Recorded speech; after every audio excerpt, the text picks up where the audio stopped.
Hi guys, this is Nick from Games Up, Next Level Board Gaming. Today I'm coming at you with another video of how to build a 3D board. And this time it's from a very old game. Well, not very old, but it's an older game. It's Merchant and Marauders. Why? That's a good question for 2019. Merchant and Marauders was actually my first board game that I bought.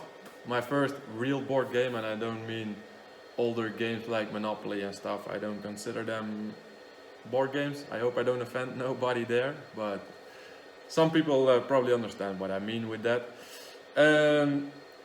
I personally love the game a lot. I loved it when it came out, and like many more people out there, this game was just made to what they called in that time pimping out the game. So yes, I did that as well. For example, we have these cool little rum barrels for shaking your dice and throw them on the table. Of course, we have these money bags and these metal doubloons and silver doubloons, of course. This is my first painted miniature. So this is what got me into the painting hobby. I didn't even use primers, I used airbrush paints, stuff like that, rookie mistakes, all of that kind of stuff. Insanely happy with my first painted skull and that kind of stuff. So little boxes, upgrade tokens for keeping you on the tracker, a little treasure chest for making sure you don't forget where your port is, all of that kind of stuff. But why now? I have not played this game for a very long time, of course. And why did I pick it up and why did I start building a 3D model board of it? Well, as you can see, you are in my office, and in the back of us we can see a skyline of Panama. It's also in the Caribbean. My wife is from the Caribbean. I am totally in love with the Caribbean, completely, 100%. I believe it's the best part of the world. I love it there. There is nothing else in this planet I would like to be more. But still, no answer to the question, why do I pimp out Merchant and Marauders? Eventually me and a friend of me picked up this game again, and we were like, yeah, fuck it, let's just play it again. It's been a long time and we have played all these other games many more times. Let's see if we still like it. And we actually did like it, we actually did enjoy it, but not that much anymore. Why? Because the game is very random, and it was good at that time. It's not good now anymore. Now we like to play competitive games. We like to play games where you can say, I have done this, I have scored this, I won this game because of certain moves. And of course there has to be some randomization into the game. Otherwise it's not fun. Otherwise one person always wins, and that's not really fun. But then I started to check out Board Game Geek. I started to check out internet for everybody that has eventually discovered or found out or built some house rules around it. And one guy, I am very sorry, I don't remember the name anymore. It's a long time ago that I searched for this. But a guy on Board Game Geek has came up with a great idea. It's an awesome idea. And I made a card for it, a tarot size card. And it's achievements. Achievements, guys. It's genius. Especially in a sandbox game. Eventually you are going to pick a captain and it's good at a particular part. You're going to start off with doing one thing, for example piracy, and you're going to stick with that for almost the rest of the game. You are not really going to hunt for another player unless you occasionally collide with them. And you're going to stick with one and the same thing. So this is achievements. So you have to, for example, you have to get 10 glory points. We actually reduced it to 8. The game becomes quite a bit longer, but if the game is fun, I don't care if it takes us 3 hours. So 8 glory points in 5 different categories. Otherwise you cannot win the game. You can still get the glory points and you can still get the glory card for beneficial outcomes, but you do not win the game unless you have 8 different points in 5 different locations of this card. So for example, you can only have merchant raids, cargo and contraband. You can only score 4 points for that. Then you can buy a frigate or a galleon, you get 1 point, so it's 5. Then complete a mission, you can only complete 3 missions to get the eventually win condition. Then confirm a rumor. Then defeat an NPC or a player. And then stash gold. But stashing gold, it only counts if you stash 10 gold is 1 point, the next point is 25 gold, and the third point you can get for 40 gold. So it's not that easy. And eventually I made some small adjustments to it, that you can retire your captain, for example. In the back I have made a little cheat sheet for what you can do in a port action just to make the game faster. People can, outside of their turn, they can look at their card and eventually see like, oh, this is what I can do, this is what I can do.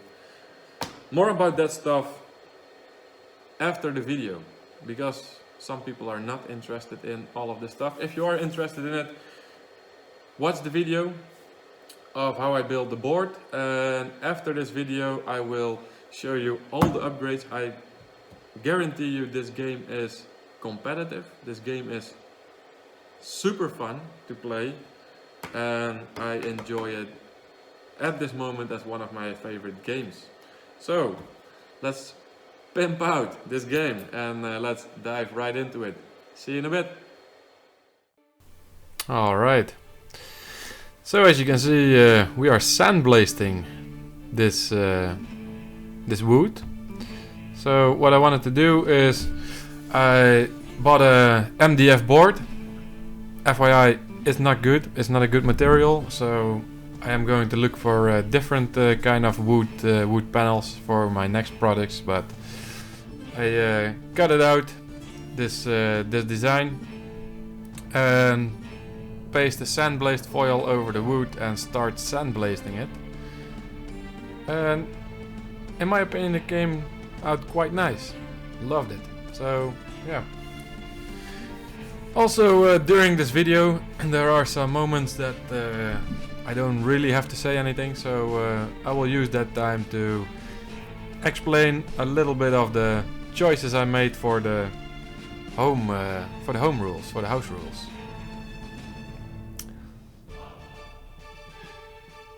So yeah, I treated the wood first, and I put it on an oil on it, and then sandblasted it. I printed out all the provinces, and just traced them, just like that. Cut it out with a hot wire, not really worth showing on the video, I believe. So there it is. Use some leftover pieces to build, for example, Nassau and Trinidad and Basse-Terre. Then we are painting it up. I skipped a part here. I used the Vallejo's desert sand first. I'm sorry I skipped that video. I forgot about it doing it. So yeah. Then eventually we paint over it and we paint it in a lighter brown and then go to a darker brown to the tops. You will see it in a minute. Just to give it some definition. And yeah. There it is. So a very dark brown on the top. Mid layer is a light brown going all the way down to yellow. So over this we are using some PVA glue, just pure PVA glue, and you're going to put it wherever you want to have the grass and the flocking to be. If you just watch the video, it's just basic stuff. All of this is nothing really special. Nothing about it. Nothing special about it. So yeah, the house rules. First of all, the most important thing is the achievements. I have been talking about it a little bit, and it makes the game much more diverse because people cannot just be stuck with one thing and doing it all over and over and over again. Everybody has to do some mission or some rumors or defeat some NPCs, and it makes it a lot more fun. So that's a thing. And another thing that we have changed and made this game much more competitive is that you use the tracker only to show where somebody is. So if somebody is up front or somebody is last on the track. And what we do is we use that track to determine who is going to be the first player in the next round. So like in Tokaido, the board game Tokaido, the last player on the track is going to be the first one to activate in the next round. And that makes a lot of difference because you can use that as a tactic. You can use that as a strategy.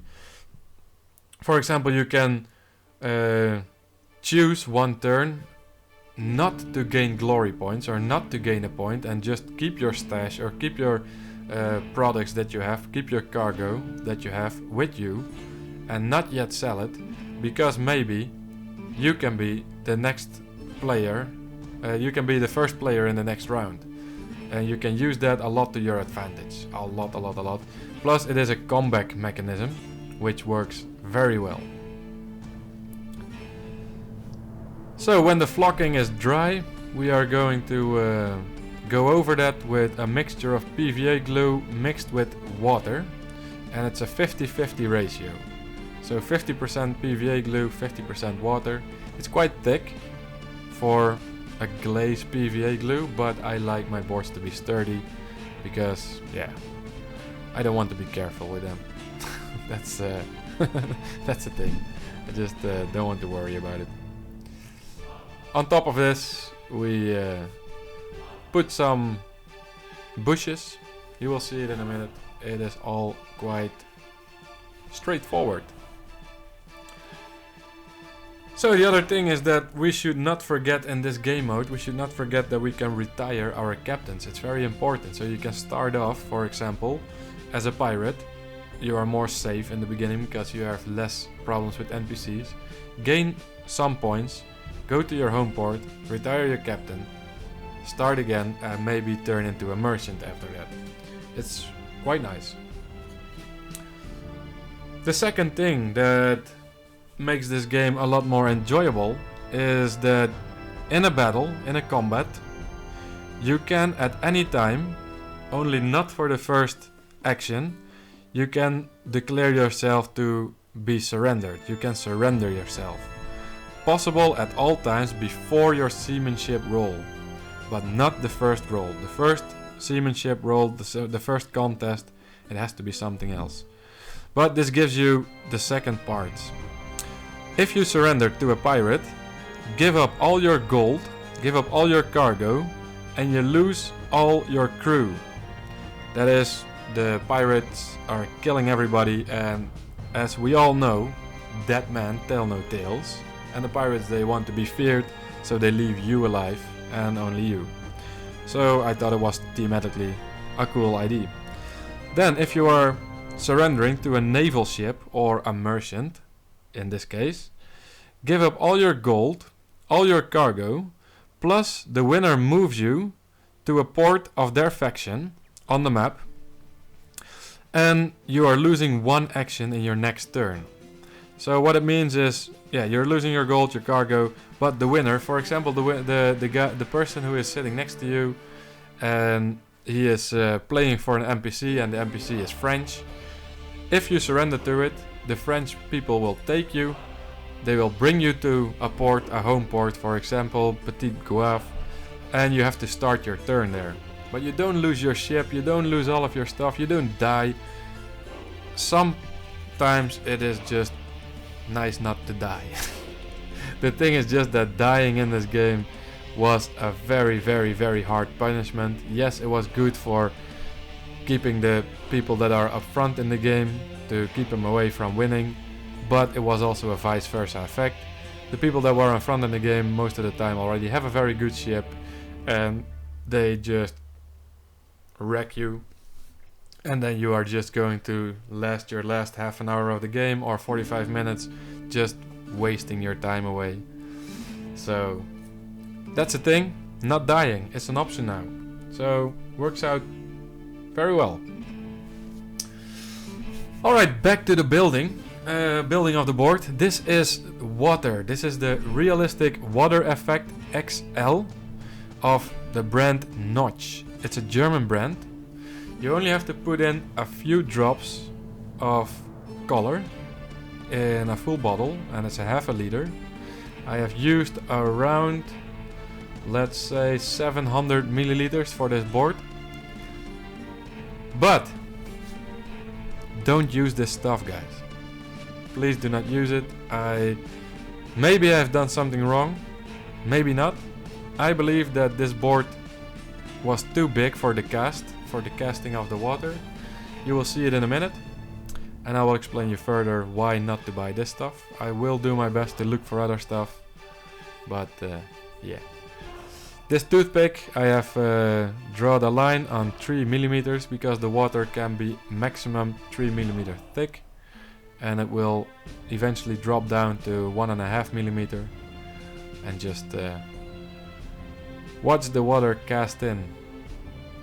It's a beautiful thing to see water casted. I love it.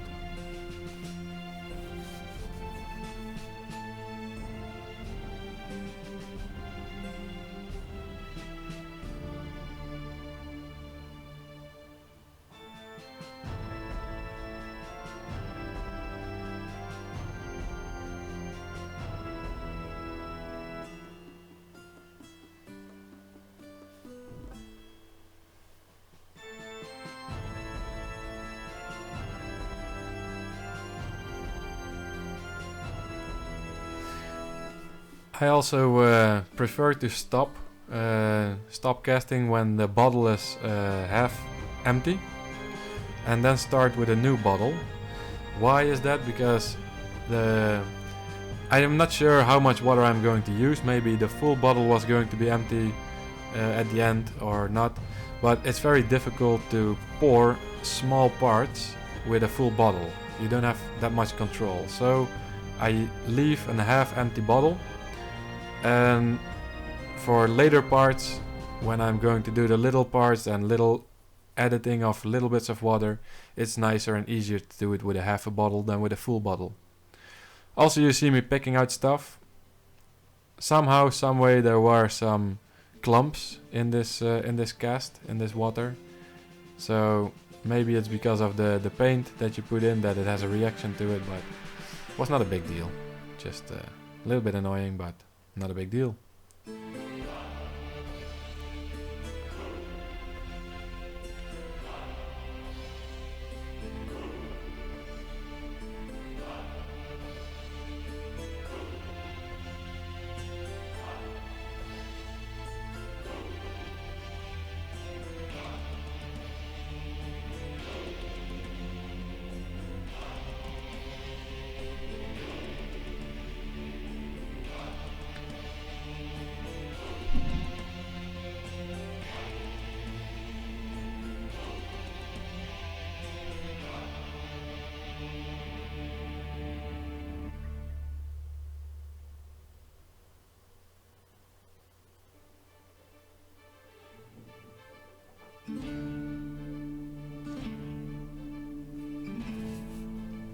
So another part of the house rules that we are doing is when you start the game, we always add 2 NPC naval ships and 1 pirate, a frigate preferably, or a brig, not a sloop, but just to have some action from the beginning of the game.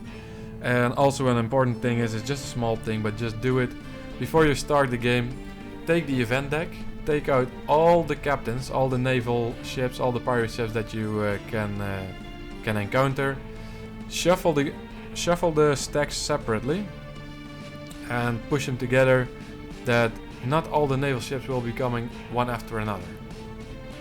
Just that you know for sure that the game has some randomness to it, but not just like sometimes you have a steady flow of like 6 naval ships in a row. That's very annoying. You want these naval ships to come out in the beginning of the game. You want these naval ships to come out in the end of the game. So what you see me doing here is with the toothpick, I'm probing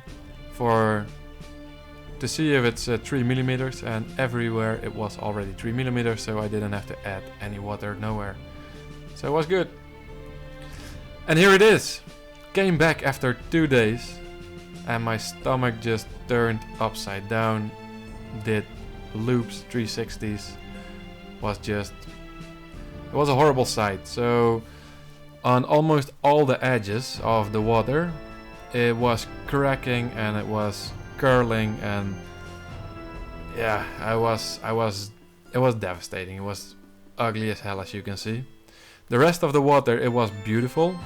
So it is very clear, it's very transparent, it's very smooth, but all the edges. So I do believe that this cast was too big. It was too big of a surface to dry, because this stuff shrinks and it has nowhere to shrink to, so it cracks. I believe that is the way what happened. So I have done my best. Eventually I took a pipette and I am going to fill all of these cracks one by one with the same stuff, with the water effect. And I'm only showing it to you once, but it took me 3 times before the cracks were completely full, because this stuff is losing its body for half, for the half of its body. So if you cast 3mm, eventually you're ending up with 1.5mm of material. So the cracks needed to be filled 3 times before the cracks were full. After that, I was happy that the cracks were a little bit vanished. So good about that. Then eventually I thought, let's put some water effect over it. So I took the Vallejo water effect. It's a very thick paste and you can make waves with it, waves effects. And I was blending away all of the cracks, and I have to say, luckily, and I'm super happy about it, that it worked. Eventually you don't see any of the cracks anymore, so it turned out quite good.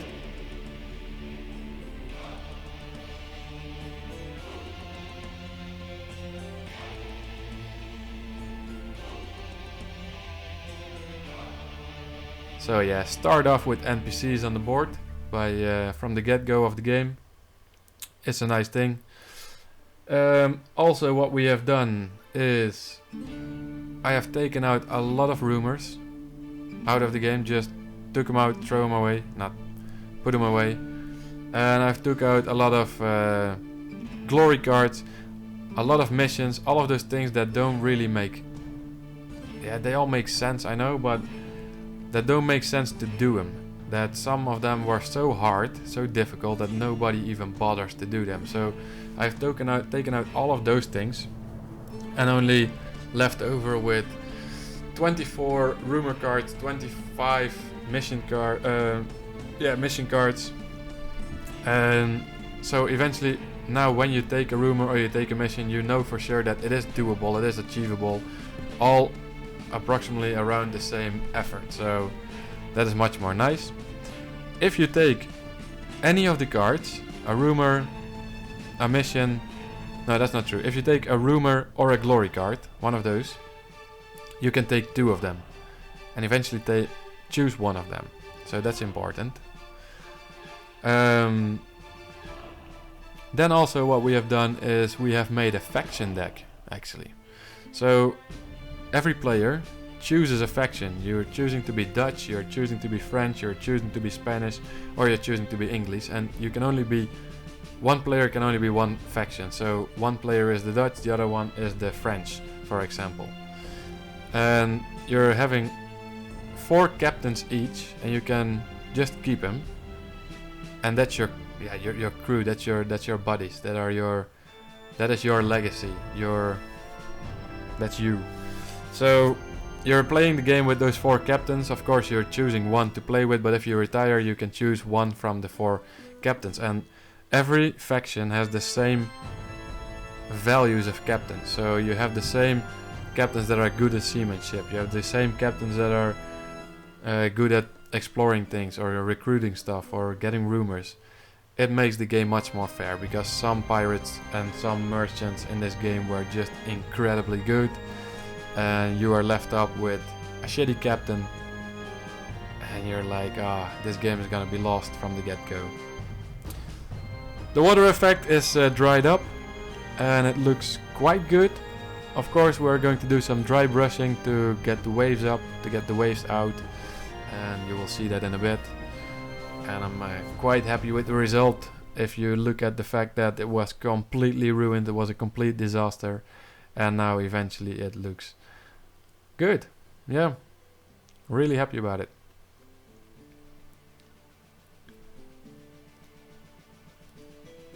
If you are going to dry brush water, please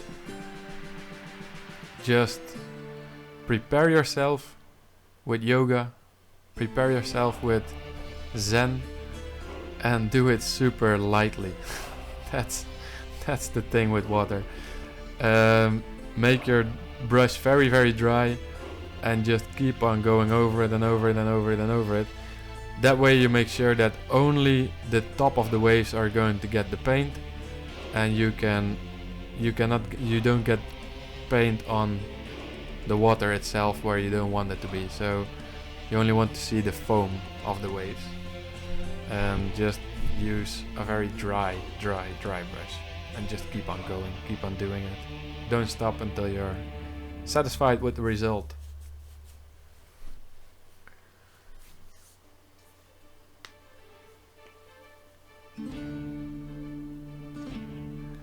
So there it is. The waves finished.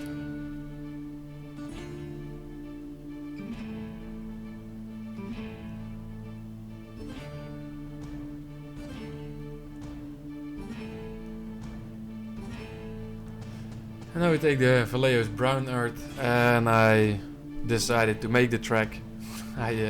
Initially I didn't want the track because the board was looking too beautiful, but then eventually I was like, shit, I need to figure out a way to make a good track. So I came up with this idea, and it are magnets, and in the tokens that we use for tracking where you are, and I also placed magnets.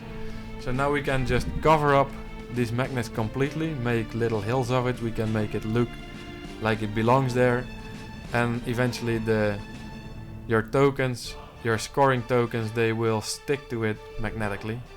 And I was very happy with that result. Just make sure that you are trying to sculpt a little bit of a mountain, a little bit of a hill. Just sculpt it here and there and make it look beautiful.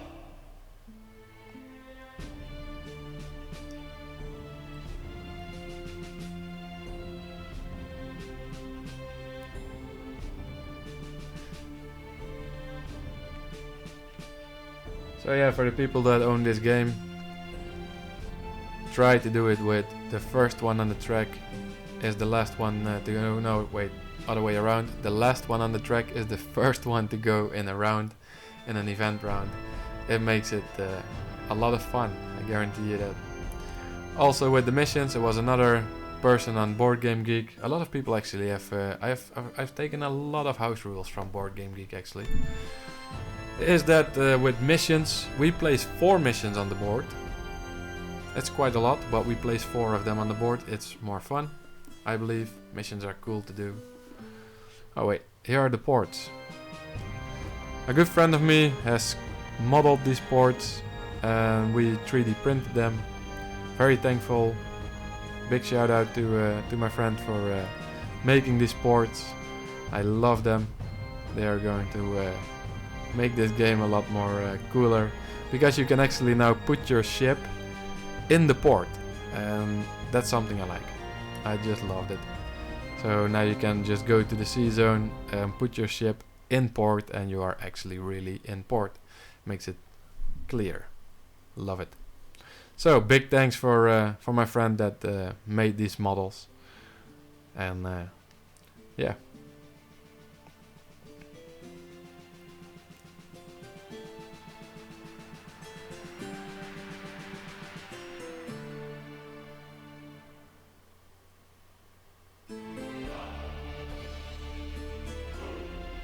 I will pull out a little piece of it and you will see how thick the wall got with that model sand.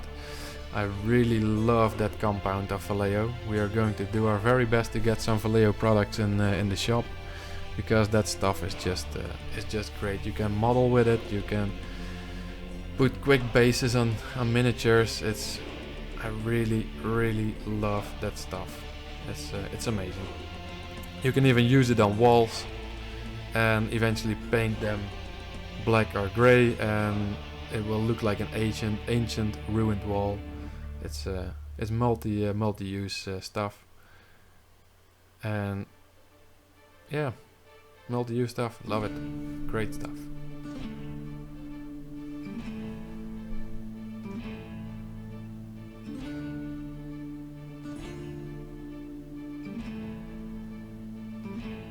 So yeah, quite a thick wall already.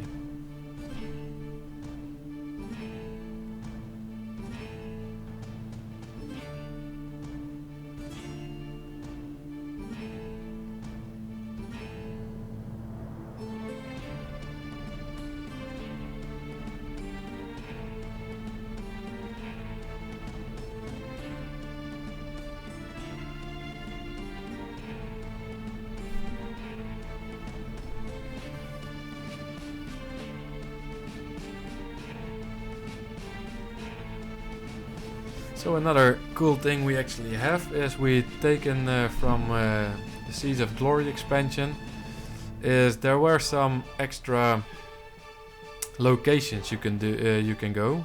Now I don't like those extra locations. As you see, I didn't even like the fact that in every sea zone you can do something else different. It makes the game very long. People are going to look around and it just makes it more difficult. It's not even fun to say like, oh, I can do this here, I can do this there, and oh, I forgot this, I forgot that. So eventually I took away everything and make the game as clean as possible. But what we did with the ports is there was a mechanic that you have a fort and you can attack the fort. Well, just read those mechanics of how to attack the fort and how to gain and score points from attacking a fort, from raiding a fort. And we used that mechanic, and you can now do it on a port. So in this game, for example, you go to Santo Domingo, you can just decide to attack and raid the port itself. After your raid is successful, nobody in the game can use that port that turn. This is cool in two ways. First of all, raiding has nothing to do anymore with your seamanship. So also captains that are not good at merchant raids, they can now actually be very successful in raiding ports.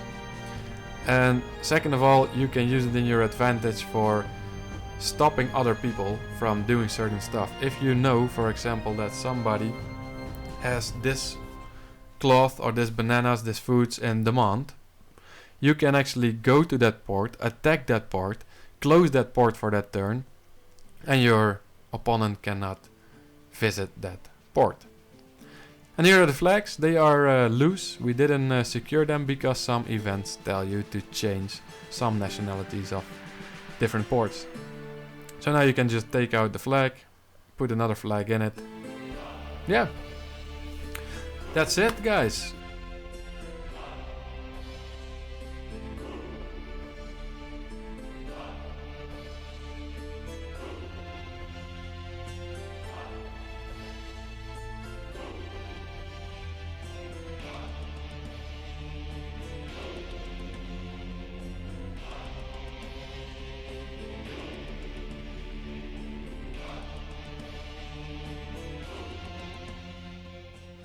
So that's it, guys.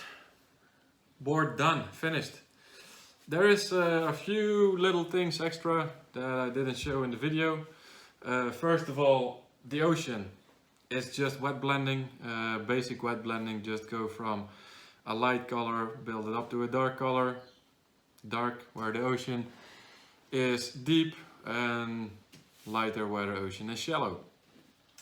On the back of the board I drilled a hole, and I have drilled a hole with a screw in the wall, and now I can actually hang it on the wall. And that's a great piece of art for hanging it on the wall, and you can use it as a game, so that's a cool thing to do. Now let's talk about the other things that we have done for upgrading this game and make it more compatible for 2019. So I made this reference sheet.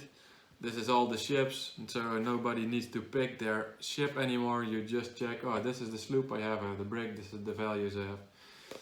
Right here you can place your missions. So yeah, it's nice, everybody can just check out those missions. On the board we place these little bottles, and I like to keep it, call them a mission in a bottle. So yeah, it's cool stuff. So like little bottles with missions on it. On the back I have my house rules. So we start off with 2 NPC naval ships, 1 pirate. We get a faction deck. So you are either Dutch, and you get 4 Dutch captains, and that looks like this. Let me check them out. Alright, let's say we are English. We have these 4 English captains. You can pick any of these captains. If you retire, you can take any of these captains, and they're all with good stats. Then we have, for example, the Dutch, and the same as with all the other factions, but they are all captains with good stats, and they have, one of them has a good influence check, the other one has a good scouting, the other one is good at pirating, and it gives you just more options, and it's actually your fault if you lose the game because you choose a bad captain. That's what we are aiming for. So we are trying to take out some of the randomness. If you look at this box, this is the only missions that are left. So only 25 missions to take from, and they're all good missions. The same with the rumors. The same with the glory cards. I have only taken out some specialists because I didn't really like to see that I have a cannon specialist and the other player also has it. So I just like to see more diversity. So I did that. So you can do with it if you want it or not. Then we have these token capsules. It's just cool to pimp out your game. Of course, leather bags with metal coins. We have the dices I chipped out, and it's quite easy to chip them out with a Stanley knife and then weather it with a brown color. So the box, your tokens, your location marker, paint your ships of course, rum barrels for chucking dices, and a reference sheet on the back of the tarot card that says the surrender part. So you can now surrender. I've explained it in the video. So surrendering to a pirate, you give up all your gold, your cargo and your crew. Only you are the survivor. Dead man tell no tales. So you can leave, go back, get new crewmates and tell the story how you were almost killed by a pirate. To the naval, if you give up, if you surrender to the naval ship, or to a merchant if he attacks you and you are a pirate, give up all your gold cargo. The winner moves you to a port of their faction. So if your opponent is playing the French or the Dutch naval ship and he wins because you surrender, then he brings you to a port of his choice. So for example, for French, he can bring you to Petit Goave, he can bring you to Tortuga, to Basse-Terre, wherever he wants, and he sees you fit. But the benefit is that you don't die, and that's a good thing in this game. Not dying, dying is harsh. It's not fun. So you can eventually also choose to still try to flee, because what is the benefit of fleeing? Your opponent doesn't get a glory point when fleeing. He does get a glory point when you surrender. Alright, I'm back. I got interrupted by my 2-year-old daughter a little bit, so I needed to take care of it. So, we have already talked about this quite enough. Pencil, stripe what you did, what you didn't do. Show everybody when you have 8 points and the round will finish and then the victor will be submerged. Otherwise the rules are just the same. Then we have another thing what is super cool to do is, it's actually a rule, but it is this naval port. It's a fort, sorry, this naval fort. If you take out the raiding mechanic, that you can raid the forts, but now you are going to use it on ports. So you can raid a port and you can completely destroy it if you successfully raid the port. You're going to keep the exact same rules that they have built it for raiding a fort. So you're going to get double the bounties. If you win, you get 1 bounty if you just start a raid. And you're just going to follow the exact same rules as raiding a fort, but then you are going to raid a port. So if you're in the sea zone from Cartagena, you can raid Cartagena's port. And if you are successful, that port is closed for the rest of that turn. So nobody can enter that port. And the nice thing about it is 2 things. You can actually raid forts with some captains that are not good at merchant raids. Because raiding a fort has all to do with your ship, how many cannons you have, and with your leadership. So that's very cool. So you can be a merchant with 1 captain the whole game, and the merchant has a very good leadership, and eventually you just try to capture some last endpoints and you can just raid every fort. So that's cool. But what is also cool about it is that you can use it into your advantage. If you know that somebody is going to sell cloth or food in demand in some port and you are close to them, you can actually also choose to go to that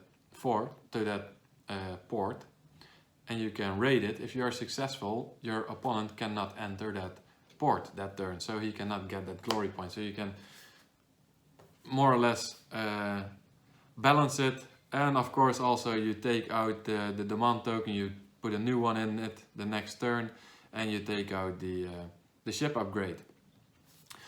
If you're visiting the shipyard, which is also nice to do, is when you decide to buy a ship upgrade, or when you are saying like, well, I want to see what the shipyard has, you take another shipyard upgrade, another ship modification, and you choose one of them. It makes the game a little bit less random, and you are going to leave the other one that you don't buy. So that's also a nice addition to the game. And for the rest, just I will put in the description below all of the extra things that I did, all of the extra house rules I made to this game, so you can read it. And yeah, let me know in the comments below what you think about this video. Let me know in the comments below what you think about the house rules, and let me know in the comments if you still think that Merchant and Marauders is a cool game, even that it's an older game. Alright, see you next time, bye bye.